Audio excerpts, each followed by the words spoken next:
আপনি এটা কি করলেন? আপনি কি করলেন এটা? আর 20 মিনিট আছে মাত্র। আপনাকে বললাম 7 মিনিট, আপনি 27-28 মিনিট মাইক্রোফোন লক করুন। 27-28 মিনিট। হ্যাঁ। তো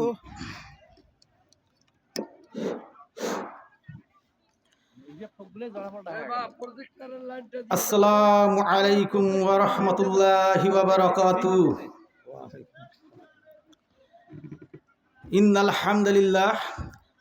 ইন্নাল হামদুলিল্লাহি ওয়াহদা ওয়াসসালাতু ওয়াসসালামু আলা মান লা নাবিয়্যা বা'দা আম্মা বা'দ।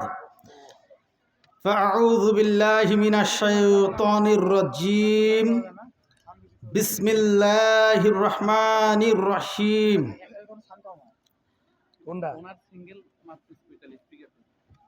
ইন্নাকা লা'আলা খুলুকিন আযীম।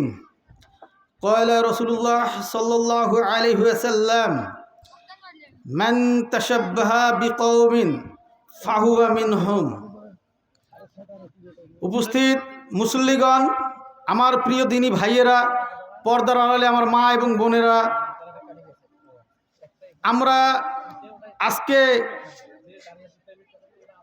এত সুন্দর একটি দিনী মজলিসে, যেই মহান আল্লাহ তাআলা আমাদেরকে অত্র দিনী মজলিসে এসে কিছু আলোচনা কোরআন এবং হাদিস থেকে করার এবং শোনার তৌফিক দান করলেন, সেই মহান আল্লাহ তাআলার প্রতি আমরা সকলে শুকরিয়া আদায় করে বলি আলহামদুলিল্লাহ। সেই সাথে অসংখ্য দরুদ ও সালাম বর্ষিত হোক আমাদের প্রাণপ্রিয় রসুল, মানবতার মুক্তির দূত, যার আগমনে গোটা পৃথিবীর মানুষ কিয়ামত পর্যন্ত যার আদর্শ ধারণ করে বহন করে চললে আলোকিত হয়ে থাকবে, সেই প্রাণপ্রিয় রাসূলুল্লাহ সাল্লাল্লাহু আলাইহি ওয়াসাল্লামের প্রতি আমরা সকলে দরুদ পেশ করে বলি সাল্লাল্লাহু আলাইহি ওয়াসাল্লাম। রব্বি ইশরাহ লি সাদরি ওয়া ইয়াসসির লি আমরি ওয়াহলুল উকদাতাম মিন লিসানি ইয়াফকাহু কওলি। প্রিয় দিনী ভাইয়েরা, পর্দার আড়ালে আমার মা এবং বোনেরা, আমরা আল্লাহ তাআলা আমাদেরকে পৃথিবীতে পাঠিয়েছেন মানুষ হিসেবে, তাই আমরা ধন্য এবং শুকরিয়া আদায় করি। আমরা সবাই বলি আলহামদুলিল্লাহ। আলহামদুলিল্লাহ। আমাদেরকে আল্লাহ তাআলা এই পৃথিবীতে পাঠিয়েছেন একমাত্র কেবলমাত্র শুধুমাত্র সেই মহান আল্লাহ তাআলার ইবাদত করার জন্য, তাই না? অবশ্যই। তো আমরা যে এই পৃথিবীতে এসেছি, আমরা কার সাদৃশ্য অনুসরণ করছি, কার সাদৃশ্য অনুকরণ করছি? তো এটা আসলে আমাদের ভাবার বিষয়। আমরা কতজন অনুভব করি, কতজন চিন্তা করি যে আমরা আসলে কার সাদৃশ্য অনুসরণ করছি? আমাদের প্রাণপ্রিয় রাসূলুল্লাহ সাল্লাল্লাহু আলাইহি ওয়াসাল্লাম আমাদের এই মানব জাতির জন্য, গোটা মানব জাতির জন্য একটি রহমত স্বরূপ, তাই না? আল্লাহ তাআলা বলছেন ওয়া মা আরসালনাকা ইল্লা রাহমাতাল লিল আলামিন। হে রাসূল, আমি আপনাকে এই পৃথিবীবাসীর জন্য রহমত স্বরূপ নাজিল করেছি, আমি রহমত স্বরূপ আপনাকে আমি প্রেরণ করেছি। এটা কে বলছেন? আল্লাহ তাআলা বলছেন। আমরা যে আল্লাহ তাআলা ঘোষণা দিচ্ছেন যে রাসূলুল্লাহ সাল্লাল্লাহু আলাইহি ওয়াসাল্লামকে আল্লাহ তাআলা যেখানে ঘোষণা দিচ্ছেন যে রহমত স্বরূপ এই পৃথিবীতে প্রেরণ করেছেন, অথচ আমরা সেই রসুলের আদর্শকে বুকে ধারণ করছি না। আমরা রসুলের আদর্শ অনেকেই মানি, অনেকেই মানি না। আমরা দুনিয়ার অশ্লীল বেহায়াপনা, দুনিয়ার ফ্যাসাদমূলক কাজে আমরা লিপ্ত থাকি। আমরা এই দুনিয়াটাকে ভোগ বিলাসের একটা স্থান বানিয়ে নিয়েছি। এই দুনিয়ায় আমরা ফিতনা ফ্যাসাদের একটা যুগে, এই ফিতনা ফ্যাসাদের এই দুনিয়ায় আমরা দুনিয়ার চাকচিক্যতাকে আমরা বেশি প্রাধান্য দেই। আমরা এই যে প্রাধান্য দেই, আমরা কি জানি যে আমরা এই দুনিয়ার জীবনটাকে যে বেশি প্রাধান্য দিয়ে আখিরাতকে নষ্ট করছি? এটা আমরা কতজন অনুভব করি?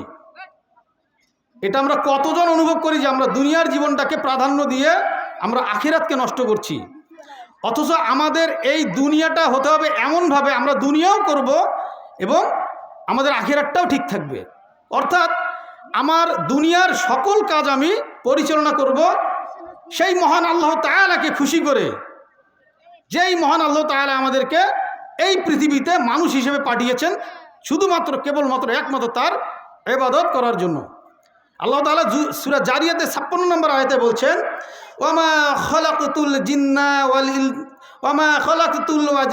ওয়াল ইনসা ইল্লা লিয়াবুদুন। আমি জিন এবং মানব জাতিকে এই পৃথিবীতে পাঠিয়েছি শুধুমাত্র কেবলমাত্র একমাত্র আমার ইবাদত করার জন্য। আর আমরা কি করছি? এই দুনিয়ায় এসে আমরা দুনিয়ার ফিতনায় আমরা লিপ্ত থাকছি, দুনিয়ার ব্যস্ততায় আমরা নিজেকে ব্যস্ত রাখছি। আমরা দুনিয়ার ব্যস্ততায় নিজেকে ব্যস্ত রাখছি এমনভাবে যে আখিরাত কিয়ামত হবে,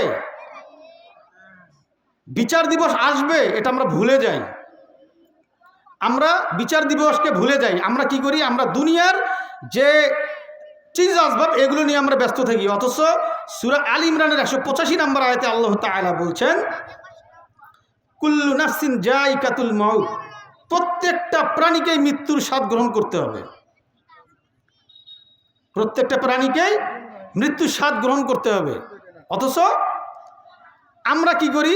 মৃত্যুকে আমরা মনে রাখি, কিন্তু আমাদের কাজে কর্মে আমরা ভুলে যাই যে আমরা মৃত্যুবরণ করবো। এটা আমরা আমাদের কাজে কর্মে ভুলে যাই, আমরা ভুলে যাই, আমরা মনে রাখতে পারি না।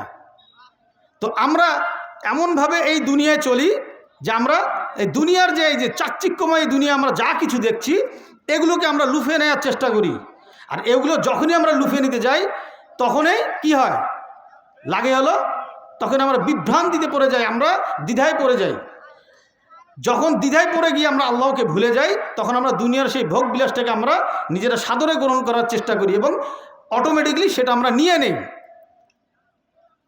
অথচ এই আয়াতের শেষ অংশে আল্লাহ তাআলা বলছেন, ওয়ামাল হায়াতাদ দুনিয়া ইল্লা মাতাউল গুরুর। যে তোমরা এই যে সূরা আল ইমরানের 185 নম্বর আয়াত আল্লাহ তাআলা বলছেন যে কুল্লু নাফসিন যায়িকাতুল মউত। প্রত্যেকটি প্রাণীকেই মৃত্যুর স্বাদ গ্রহণ করতে হবে। অথচ আমরা মৃত্যুর কথা একটা সময় ভুলে যাই। আর এই আয়াতের শেষের অংশে আল্লাহ তাআলা বলছেন, ওয়ামাল হায়াতাদ দুনিয়া ইল্লা মাতাউল গুরুর।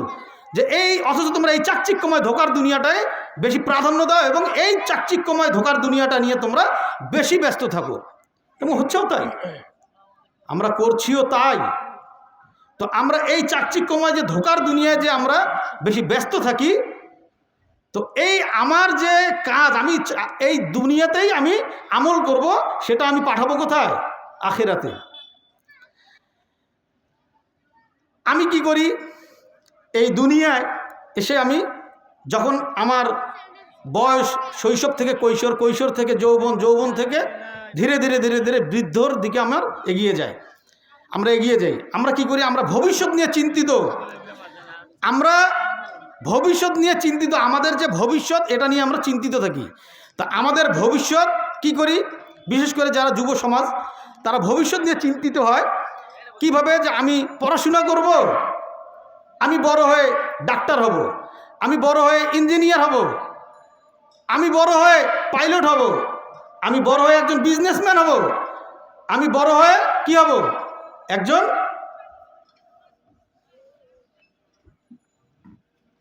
এমপি হব, মন্ত্রী হব। অনেকের এরকম টার্গেট থাকে না ভাই? থাকে।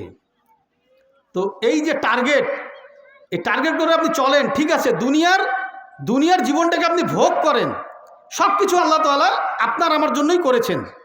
এই দুনিয়ার জীবনটাকে আমি ভোগের জন্য আল্লাহ তাআলা তৈরি করেছেন, ঠিক আছে, কিন্তু আমার আখিরাতকে নষ্ট করে নয়।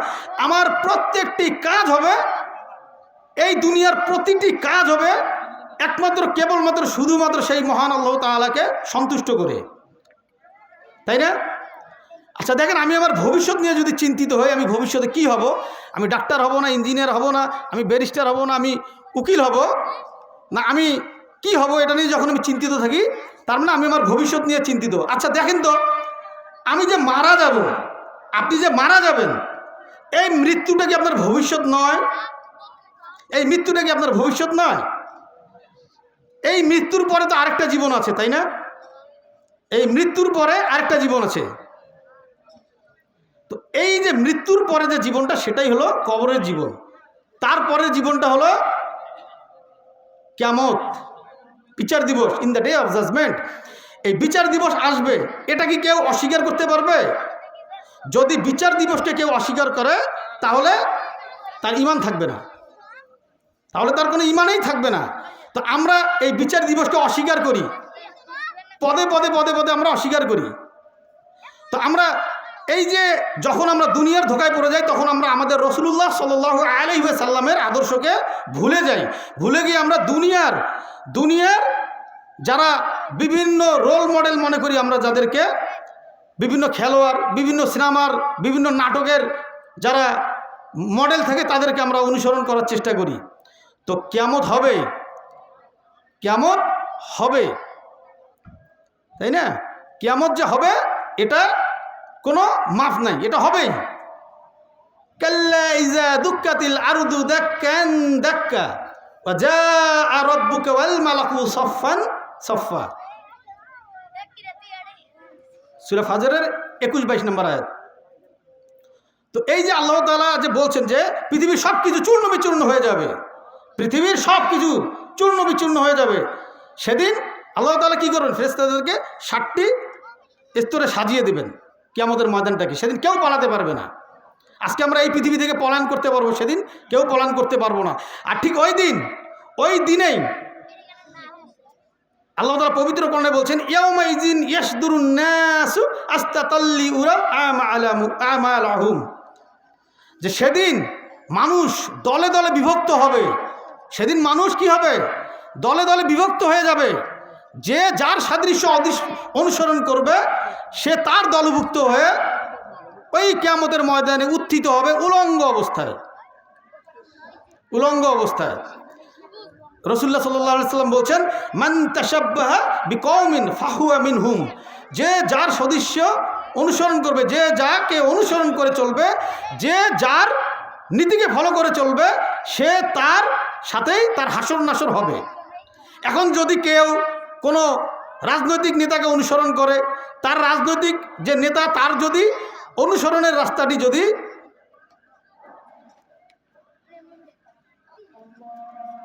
আচ্ছা, আজান হচ্ছে, আজানের পরে আমরা কিছুক্ষণ আলোচনা করব। আজানের বিরতি হচ্ছে। ফারুক কই গেল? এখানে আজানের ব্যবস্থা ভালো করে 7:30টায়, এই 7:15 আজান দিলে এখানে আজানের ব্যবস্থা করো। হ্যাঁ, এখানে নামাজ হবে। তুমি দেখো এইখানে হ্যাঁ, ইনশাআল্লাহ জামাত করবে। 7:30টায় জামাত করবেন ইনশাআল্লাহ। 7:30টায় 7:15 পর্যন্ত চলাইলাম, 15 আজান দিলে 15 মিনিটের ভিতরে আমরা ইয়ে করব। আজান দিবে। হ্যাঁ, আজান দেব। আজান হচ্ছে না, আমরা 15 মিনিট পরে দেই। না, 20এও আজান দিলেও তার চলবে। 20-এ দিয়ে নাকি 20-এ ক্লোজ করে দেবে? 25-এ আজান দিলেও চলবে আমাদের। যেটা হ্যাঁ। করবে আমাদের আজান সেটা। শেষ হয়ে তাহলে 25-এ দিয়ে 27-এ আজান, মানে ওই আজানের পরে ঘোষণা দিয়ে দেবে এখনই আজান। এখানে সমস্যা একটা, আরেকটা কি হয়, এখানে মাইকে কত হচ্ছে, ওখানে জামাত কয়টা, ওই টাইমটা তো অফ রাখা লাগবে। ওইখানে আজকে পরে নামাজ পড়বো আমি বলছি। বলে দিছি। বললে ঠিক আছে, আজান দিল কেন? লোক হয় দুইজন, একজন, আজকে সবাই এখানেই আসবে, একজন খালি মহাজ্জনই পড়বে। আমি বলে দিচ্ছি ভাই, আপনি আলোচনা করুন। আচ্ছা, আজানটা শেষ হোক নাকি? হ্যাঁ, তা অবশ্যই।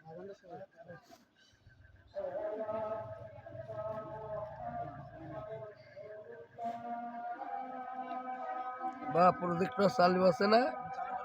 ওকে।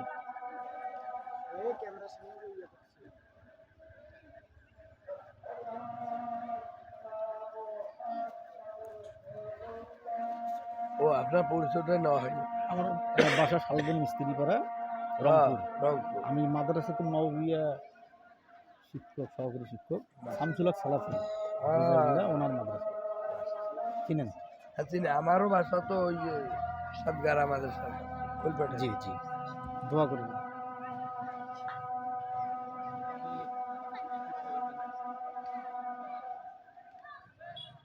শিকত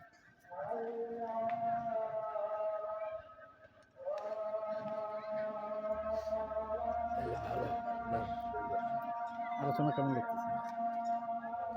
এতে বলতে কিন্তু মানুষের একটা সৌন্দর্যতা আসে, এটা একটু সাহস করি আগে কালচার দোয়া করবো।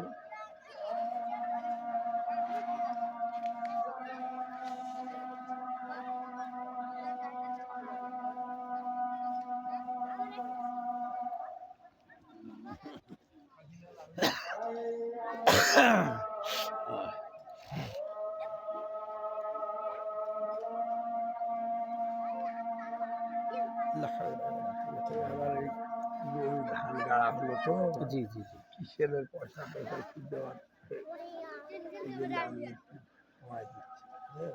না ঠিক আছে, সব দিকে স্যার সাহেব আসুন তো, আপনি একটু, আমি ঘুরে আসি। আদান শেষ হলো, আদান শেষ হয়েছে। এক্ষুনি থাকলে হবে তো? না না, আপনি থাকবেন না, একটু বসুন, 10-15 মিনিট বসুন, শেষ করে দেয় একবারে। কোনো সমস্যা হবে? না, এই, ওদিক যাও বসো।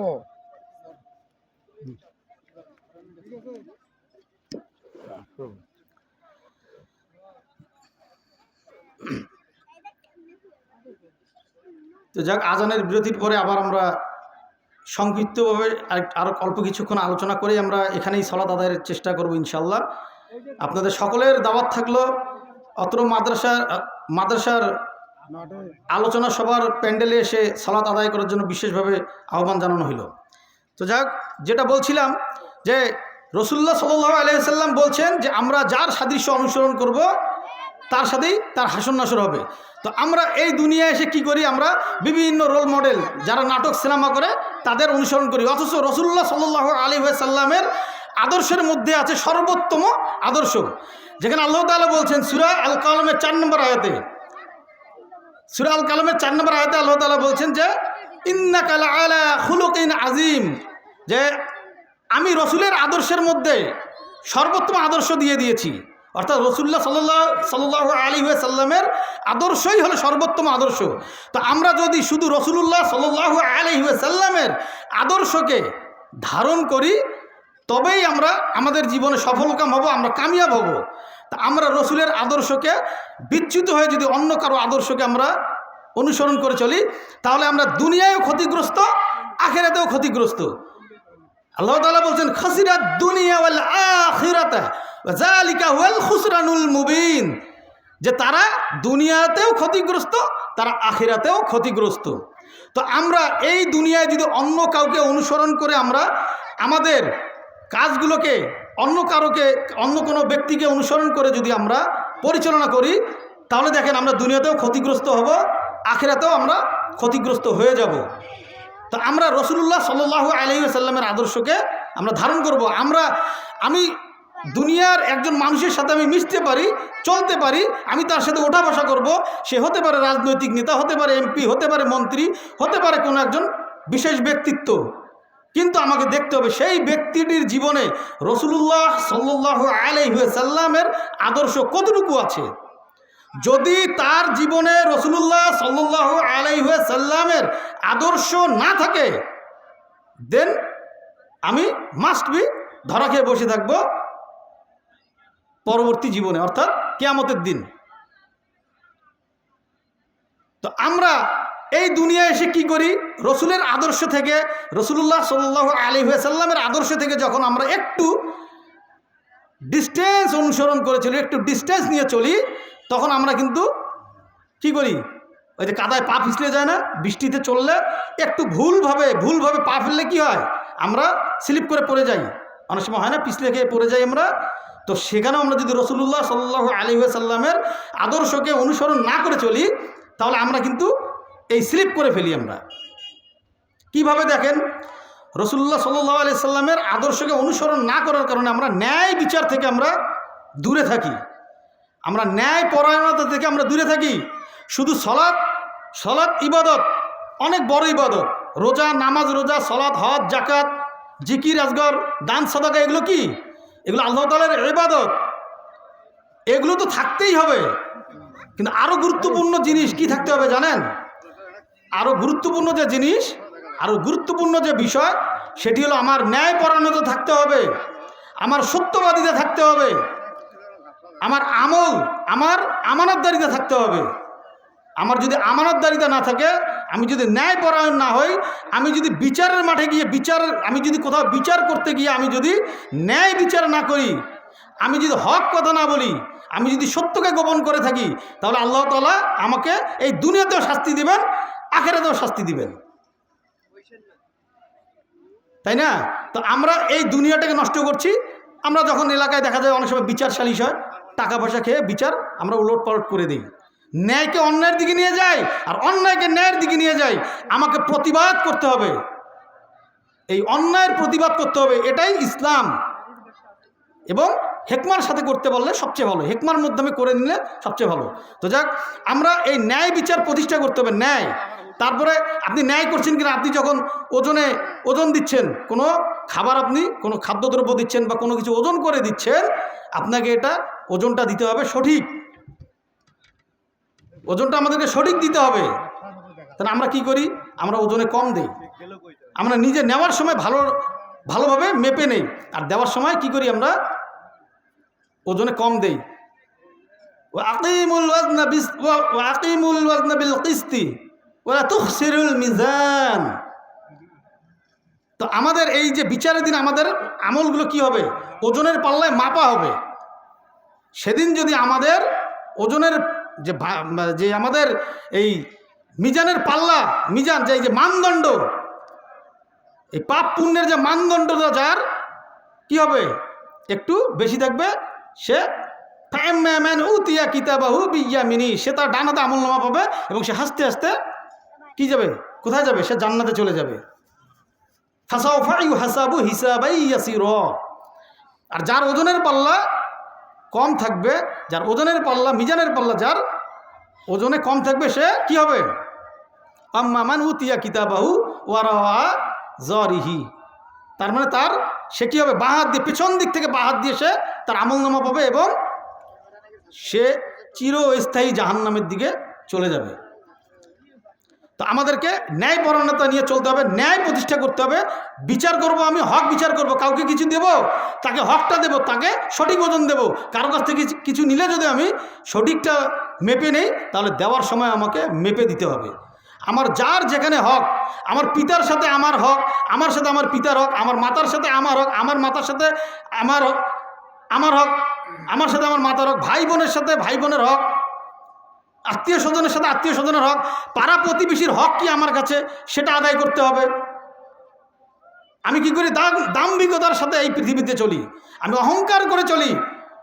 আমার এত অহংকার, কিসের এত অহংকার, যেখানে আল্লাহ তাআলা বলছেন যে আমি এই শুকনা খড়খড়া মাটি থেকে এই মানুষকে সৃষ্টি করেছি,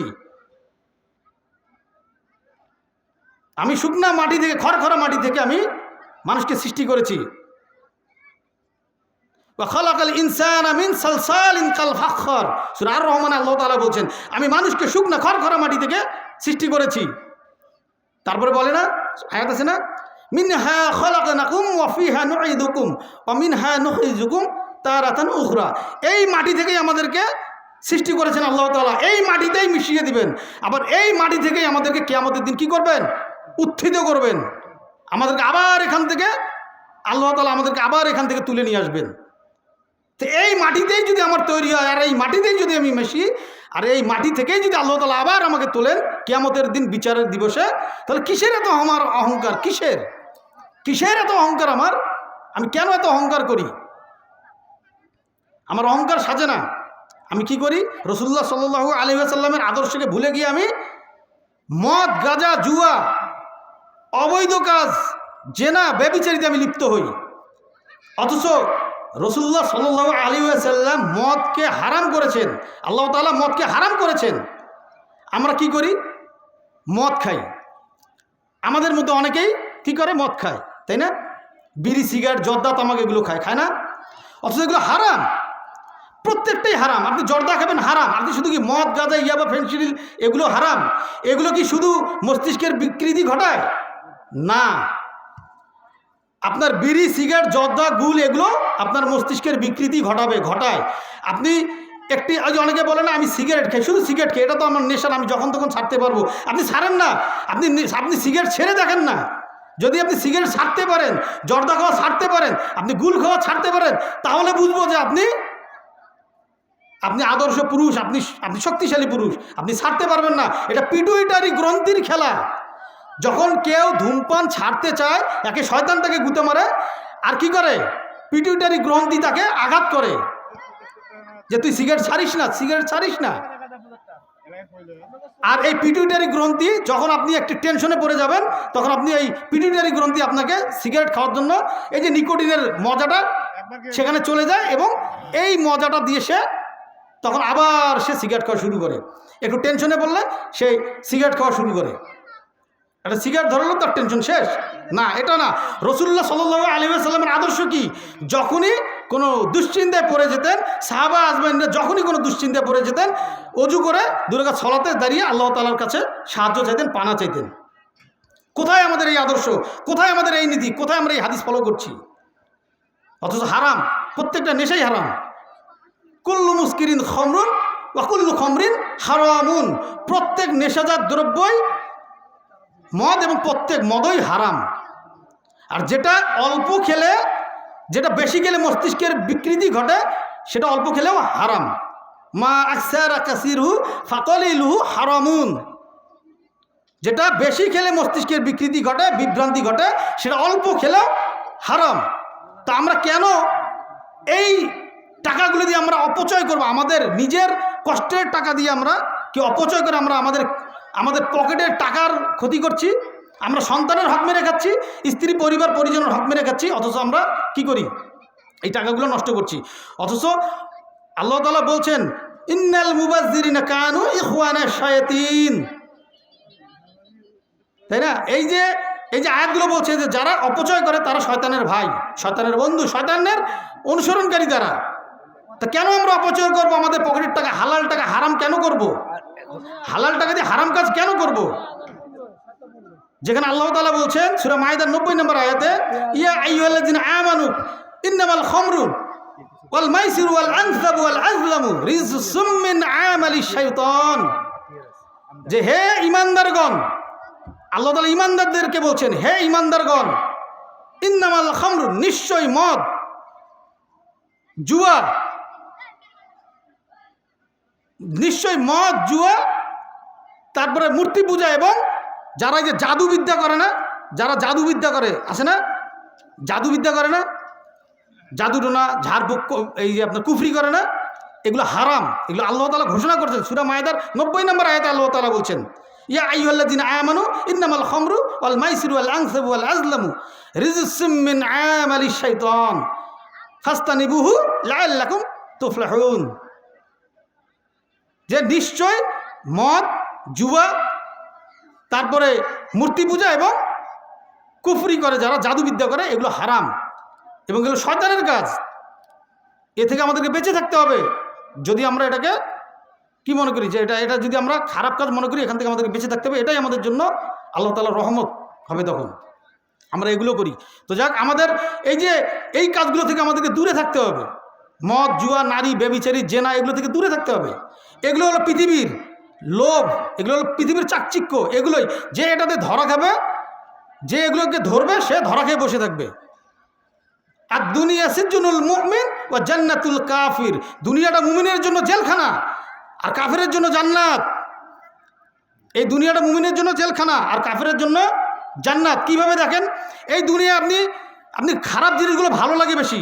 এই দুনিয়াটাকে আল্লাহ তাআলা মন্দ, মানে যেগুলো দুনিয়ায় ধোঁকা, এই ধোঁকার জিনিস দিয়ে আল্লাহ তাআলা এই দুনিয়ার মানে জান্নাতকে আল্লাহ তাআলা আড়াল করে রেখেছেন। যেগুলো ধরলেই আমরা, যেগুলো স্পর্শ করলেই আমরা জান্নাত থেকে দূরে চলে যাব, সেগুলোতে আল্লাহ তাআলা এগুলোকে কি করছেন? ঢেকে রেখেছেন। ধরলেই আমরা জাহান্নামে চলে যাব। আর জান্নাতকে ঢেকে রেখেছেন দুনিয়ার কষ্ট দিয়ে। তো রাসূলুল্লাহ সাল্লাল্লাহু আলাইহি ওয়াসাল্লাম যে বলছেন, আর দুনিয়া সিজনুল মুমিন ওয়া জান্নাতুল কাফির। দুনিয়াটা মুমিনের জন্য জেলখানা, আর জান্নাত হলো কাফেরদের জন্য। বলে না যে এই দুনিয়ায় মুসলিম কান্ট্রিগুলোতে কেন ভূমিকম্প হয়? কই আমেরিকা, ইউরোপেতে এত জেনা, এত পাপ হচ্ছে, ওখানে তো ভূমিকম্প হচ্ছে না। শোনেন, এই দুনিয়ায় কাফেরদেরকে আল্লাহ তাআলা দুনিয়ায় ভোগ বিলাস সমস্ত শান্তি দিয়ে দিবেন। তারা চিরস্থায়ী জাহান্নামে, তাদেরকে আখিরাতে কিচ্ছু দিবেন না। তারা বিনা হিসেবে জাহান্নামে, যারা কাফের হয়ে মৃত্যুবরণ করবে। তো এই দুনিয়ায় যে সে একটা ভালো কাজ করে, ধরেন একটি পাখি বা একটি বিড়াল বা একটি কুকুর অথবা একটি যে কোনো একটি প্রাণী, খরগোশ বা হরিণ একটি বিপদের মধ্যে পড়েছে, এই যে একজন কাফের যে এই যে প্রাণীটিকে উদ্ধার করলো সেই বিপদ থেকে, এটি একটি ভালো কাজ না ভাই? তো এই যে ভালো কাজটি সে করলো, সে তো কাফের, সে তো ঈমান আনেনি, তারপরে যে ভালো কাজ করলো এটি তো নিঃসন্দেহে একটি ভালো কাজ। তো এই ভালো কাজের বদলাটা সে কোথায় পাবে? আখিরাতে পাবে না। যার কারণে এই যে ভালো কাজটির বদলা আল্লাহ তাআলা তাকে দুনিয়াতেই দিয়ে দিবেন। তাকে বড় বড় বিল্ডিংয়ের মালিক বানাবেন, তাকে বিশাল বড় কোম্পানি ফ্যাক্টরির মালিক বানাবেন, তাকে বড় বিজনেসম্যান করবেন, তাকে বড় ব্যবসায়ী বানাবেন, তাকে বড় কি বলবেন অফিসার বানাবেন, তাকে বড় বড় দায়িত্ব দিবেন, তাকে দুনিয়ার ভোগবিলাস দিয়ে আল্লাহ তাআলা শেষ করে দিবেন। আর যারা মুমিন তারা এই যে দুনিয়ার যে আনন্দ ফুর্তির যে বিষয়গুলো, গান বাজনা, দেহ ব্যবসা, তারপর জেনা ব্যভিচারী থেকে যে দূরে থাকলো, তাদের জন্য আল্লাহ তাআলা কোথায় দিবেন? এই যে তারা যে এখান থেকে যে দূরে থাকলো, নিজেকে বিরত রাখলো, তারা এটার বদলা পাবে। দুনিয়াতে কিছু পাবেই ইনশাআল্লাহ, আখিরাতেও পেয়ে যাবে, আখিরাতে তো পাবেই। তো যাক, আমরা এগুলো থেকে দূরে থাকবো। আর আমরা রাসূলুল্লাহ সাল্লাল্লাহু আলাইহি ওয়াসাল্লামের আদর্শ থেকে দূরে সরে গিয়ে আমরা আরেকটা কাজ করি, সেটা আমরা স্ত্রীর হক মেরে খাই। আমরা স্ত্রীর হক মেরে খাই। মা বাবা তো থাকবেই, মা বাবার হক তো কোনো অবস্থাতেই মারা যাবে না। মা বাবার তো সেবা করতেই হবে, সালাত যেমন করতেই হবে আদায়, পিতা মাতারও সেবা করতে হবে। কিন্তু পাশাপাশি আমরা অনেক সময় নারী স্ত্রীদেরও তো হক আছে, তাই না? আমার প্রতি, আমার তো স্ত্রীর প্রতিও হক আছে, সেই স্ত্রীর হকটা আমাকে আদায় করতে হবে। আমি ভালো খেলাম, স্ত্রীকে খাওয়ালাম না, বছরের পর বছর, যুগের পর যুগ আমি স্ত্রীকে আমার কাছ থেকে দূরে রেখেছি। আর আমি 5 ওয়াক্ত নামাজ মসজিদে গিয়ে পড়ছি, আমি স্ত্রীকে আমার সাথে রেখেছি, আমি ভালো ভালো খাবারগুলো আগে খেয়ে নিচ্ছি, স্ত্রীকে খাওয়াচ্ছি না। বাসায় গিয়ে আমি আমার বিবির সাথে, স্ত্রীর সাথে ক্ষণে ক্ষণে ঝগড়া করছি, একটু ভুল হলেই তাকে আমরা প্রহার করে। আমাদের মতো অনেকে প্রহার করে, আবার ভাবিয়েন না যে আমি প্রহার করি, এটা আবার ভাবিয়েন না। তো দেখা যায় যে মানে আমরা কথা বলতে বলতে আমরা চলে আসে, তাই না? তো যাই হোক, তো স্ত্রী হলো ভালোবাসার বস্তু, ভালোবাসার পাত্রী। স্ত্রীকে ভালোবাসতে হবে, তার সাথে অন্যায় আচরণ করে না। আপনি এক লোকমা খাচ্ছেন, তাকে এক লোকমা খাওয়া দেন। আপনি আপনার বিবি বাচ্চাকে নিয়ে এক প্লেটে খেতে বসেন, একসাথে খেতে বসেন, আপনি একটু তুলে খাওয়ান, আপনাকে একটু তুলে খাওয়ান, দেখেন তো মহব্বত বাড়ে কিনা। অথচ বিবির সাথে আমরা কি করি? খারাপ আচরণ করি, ছোট করি। মানুষের সামনে বিবির সাথে খারাপ আচরণ করে, বউয়ের সাথে খারাপ আচরণ করে বুঝিয়ে দেয় যে আমি আমার বউয়ের সাপোর্ট নেই না, আমি তোমারই সাপোর্ট নিয়েছি। বউকে ছোট করে, মানুষকে বড় করে, এরকম কুলাঙ্গার এই পৃথিবীতেই আছে। স্ত্রীরও হক আছে আপনার প্রতি, আপনারও হক আছে স্ত্রীর প্রতি। পিতা মাতার হক সবার আগে। বউয়ের কথা শুনে আবার পিতা মাতাকে বঞ্চিত করা যাবে না, ওই হকটা আলাদা, ওটাকে আলাদা রাখবেন, ওটা পৃথিবীর কারোর সাথে তুলনা চলবে না। কিন্তু স্ত্রীর হকটা দিবেন, তাহলে কিয়ামতের দিন আপনি জুলুমকারী হিসেবে থাকবেন, আপনি জুলুমকারী হিসেবে আল্লাহ তাআলার সামনে উপস্থিত হবেন। আর জুলুমু জুলুমাতুই ইয়াউমাল কিয়ামা, এই জুলুম কিয়ামতের দিন আপনার উপরে অন্ধকার হিসেবে ধরা দিবে। আপনি অন্ধকার হিসেবে, এই জুলুমটা অন্ধকার হয়ে যাবে। আপনি চিন্তা করেন তো, যারা এই যে দেখা যায় আপনি একটা অন্ধকার ঘরে, কোনো আলো থাকবে না, ঠিক আছে? এই আলো থাকবে না, এই ঘরে আপনি থাকিয়েন তো, আপনি কোনো আলো থাকবে না, আপনার কেমন লাগে? এই জুলুমটা কিয়ামতের দিন অন্ধকার হয়ে আপনার সামনে ধরা দিবে। তো সেদিন ধরা খেয়ে বসে থাকবো। আল্লাহ তাআলা আমাদের যে বিচারটা করবেন না, খুব কঠিনভাবে বিচার করবেন। আল্লাহ তাআলা যাকে ইচ্ছা ছেড়ে দিলে দিতে পারেন, সেটা আল্লাহ তাআলার এখতিয়ার। কিন্তু আল্লাহ তাআলা ছেড়ে দিবেন এই আশা করে আমাদেরকে থাকা যাবে না। আর এই সমস্ত কাজ আমরা যে অন্যায়গুলোর সাথে আমরা লিপ্ত হই, কী কারণে আমি শেষ করে দিব। এই অন্যায় কাজগুলোর সাথে আমরা লিপ্ত হই দুটা কারণে, আরও কারণ থাকতে পারে, কিন্তু মূল দুটা কারণে। এক, প্রথমত আমরা সালাত ঠিকভাবে আদায় করি না, আর রাসূলুল্লাহ সাল্লাল্লাহু আলাইহি ওয়াসাল্লামের আদর্শ থেকে আমরা দূরে আছি। সালাত আদায় না করলে আপনি পাপিষ্ট হয়ে যাবেন, আপনি মুসলমানই থাকবেন না, আপনার মুসলমানিত্বই থাকবে না। আছে না হাদিস, রাসূলুল্লাহ সাল্লাল্লাহু আলাইহি ওয়াসাল্লাম বলছেন, বাইনার রুজুলি ওয়া বাইনা শিরকি ওয়াল কুফরি তারিকুস সালাত। আরেকটা হাদিসে আসছে, মান তারাকা সালাতা মুতাআম্মিদান ফাকাদ কাফারা, যে ইচ্ছাকৃতভাবে সালাত ছেড়ে দিল সে কাফের হয়ে গেল। এই হাদিস তাই বলছে, আমি বলছি না, এই হাদিস তাই বলছে, যে ইচ্ছাকৃতভাবে সালাত পড়তে পড়তে পড়তে পড়তে আমরা অনেকে, আমাদের মতো অনেকে সালাত ছেড়ে দেয় না, সে কাফের হয়ে গেল। হাদিস তাই বলছে, মান তারাকা সালাতা মুতাআম্মিদান ফাকাদ কাফারা, কুফরি করলো, সে কুফরি করলো। যে ইচ্ছাকৃতভাবে সালাত ছেড়ে দিলে পড়তে 10 দিন 15 দিন হয়েছে, অনেক দিন থেকে সালাত আদায় করি, এক ওয়াক্ত বাদ গেল, পরের ওয়াক্ত আচ্ছা ঠিক আছে আবার কালকে থেকে শুরু করবো, এরকম করতে না, সে কুফরি করলো। আর তার আগের যে হাদিসটি বললাম, বাইনা রুজুলিয়া বাইনা শিরকি ওয়াল কুফরি ওয়া তারিকু সালাত, বান্দা কুফর এবং শিরকের মাঝে যে পার্থক্য সৃষ্টি করি সেটাই হলো সালাত। অর্থাৎ একজন হিন্দু, ইহুদি, খ্রিস্টানের সাথে একজন মুসলমানের পার্থক্য হবে সালাত। আমি যদি সালাত আদায় করি তবেই আমি মুসলমান, আর সালাত না আদায় করলে আমার অন্য ধর্মের সাথে আমার কোনো বৈসাদৃশ্য করার আর কোনো উপায় নেই। একমাত্র মাধ্যম অন্য ধর্মের লোকের সাথে আমি যদি নিজেকে মুসলমান মনে করি, দাবি করি, তাহলে আমার সাথে পার্থক্য হবে শুধু সালাত দিয়ে, আর কোনো কিছু দিয়ে হবে না। তাহলে সালাতটা আমাদেরকে আদায় করতে হবে, সেটা রাসূলুল্লাহ সাল্লাল্লাহু আলাইহি ওয়াসাল্লামের আদর্শকে লালন করে, ধারণ করে, বহন করে। রাসূলুল্লাহ সাল্লাল্লাহু আলাইহি ওয়াসাল্লাম বলছেন না যে আমি যেভাবে সালাত আদায় করেছি, আমাকে দেখেছো সেভাবেই তোমরা সালাত আদায় করো। সল্লু কামা রুআইতুমুনি উসল্লি, তোমরা আমাকে যেভাবে সালাত আদায় করতে দেখেছো সেভাবেই সালাত আদায় করো। তা আমরা সালাত আদায় করি না, আমরা দুনিয়ার পাপে লিপ্ত থাকি। আমরা সালাত আদায় করি না, দুনিয়ার পাপে লিপ্ত থাকি। দেখেন তো, যে ব্যক্তিটা পাপাচারে লিপ্ত, মদ গাঁজা ইয়াবা ফেন্সিল ছিনতাই চুরি ডাকাতি রাহাজানি সুদ ঘুষ এগুলোর সাথে জড়িত, আপনি খোঁজ নিয়ে দেখেন সেই ব্যক্তিটি কি মনে করেন যে সালাত আদায় করে না। আর যদি সালাত আদায় করার পরেও যদি কেউ এগুলো কাজে লিপ্ত থাকে, তাহলে বুঝবেন তার সালাত হচ্ছে না। কেননা আল্লাহ তাআলা বলছেন ইন্না সালাতা তানহা আনিল ফাহশাই ওয়াল মুনকার, ইন্না সালাতা তানহা আনিল ফাহশাই ওয়াল মুনকার, নিশ্চয়ই সালাত সকল প্রকার মন্দ কাজ থেকে মানুষকে বিরত রাখে। এখন আমি সালাত আদায় করার পরেও যদি মন্দ কাজ থেকে বিরত না থাকি, তাহলে বুঝতে হবে আমার সালাত হচ্ছে না, দেখে আমি মন্দ কাজের সাথে জড়িত। আমি যদি পরিপূর্ণ সালাত আদায় করি, আমার দ্বারা বিড়ি সিগারেট জর্দা তামাক গুল এগুলো খাওয়া হবে না, এবং অন্যায় কাজগুলো আমি করবো না, মানুষের সাথে অন্যায় করবো না, মানুষের সম্পদ কেড়ে খাবো না, এতিমের সম্পদ কেড়ে খাবো না, বোনকে ঠকাবো না, বোনের হক মেরে খাবো না, ভাইয়ের হক মেরে খাবো না, ভাইয়ের হক আমরা দেওয়ার চেষ্টা করবো। একজন নামাজ পড়ে অথচ ভাইয়ের হক মেরে খায়, ভাইয়ের প্রতিষ্ঠান আটকে রেখে তাকে দেয় না। যাই হোক, এখন আমরা এই যে কাজগুলোর সাথে লিপ্ত থেকে এগুলো থেকে বিরত থাকার একমাত্র মাধ্যম হলো সালাত। এটা আল্লাহ তাআলা সূরা মাউনে বলে দিচ্ছেন, ফাওয়াইলুল লিল মুসাল্লিন আল্লাযীনা হুম আন সালাতিহিম সাহুন আল্লাযীনা হুম ইউরাউন, ওই নামাজিরা ধ্বংস, ওই নামাজিরা ওয়াইল নামক গর্তে থাকবে জাহান্নামের, যারা সালাত পরিপূর্ণভাবে আদায় করে না এবং ওই যে সালাতের ব্যাপারে উদাসীন, গেল যেমন তেমনভাবে সালাত আদায় করলো না, এভাবে না, যেমন তেমনভাবে সুন্দরভাবে দাঁড়াতে হবে, তাকবীর দিতে হবে, তারপর আপনার নিয়ত করে হাত বাঁধতে হবে এবং সালাতে দাঁড়াতে হবে একনিষ্ঠভাবে, আল্লাহ তাআলার ইবাদত করতে হবে একনিষ্ঠভাবে। ওয়ামা উমিরু ইল্লা লিয়াবুদুল্লাহ মুখলিসিনা লাহুদ্দিনা হুনাফা ওয়া ইউকিমুস সালাতা ওয়া ইউতুজ যাকাতা, তাই না? এটা সূরা বায়ানের 5 নম্বর আয়াতে আল্লাহ তাআলা বলছেন। তো যাই হোক, আমরা সালাত আদায় করব, লোক দেখানো না। লোক দেখানো হলেই আমাদের সালাতের পরে বাকি আমলগুলো ঠিক থাকবে না। আর যদি লোক দেখানো না হয়, সালাতে যদি আমার খুশু ঠিক থাকে, তাহলে আমার বাকি সব আমল ঠিক থাকবে। আর আমরা রাসূলুল্লাহ সাল্লাল্লাহু আলাইহি ওয়াসাল্লামের আদর্শকে সুন্দরভাবে ধারণ করব এবং সঠিকভাবে ধারণ করব।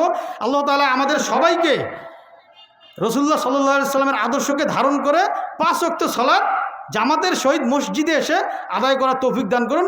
আমরা সবাই বলি আল্লাহুম্মা আমিন। আসসালামু আলাইকুম ওয়া রাহমাতুল্লাহি ওয়া বারাকাতুহু।